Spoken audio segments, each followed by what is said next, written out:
Basi kwanza mimi nataka niseme asante sana kukaribisha kana leo.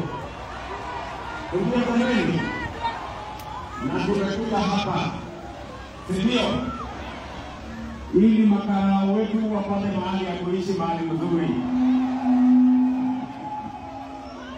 So mbali na kupanga mambo ya manyumba ya wananchi wa Kenya, hata askari wetu polisi pia watapata manyumba, mahali wataishi, mahali kuna heshima na mahali Kenya itasonga mbele. Ndio waweze kutusaidia kwa maneno ya kulinda usalama wa Kenya na kulinda usalama wa wananchi wa Kenya na biashara zetu, ndio tuweze kuzalisha nchi ambayo inapiga hatua ya kwenda mbele.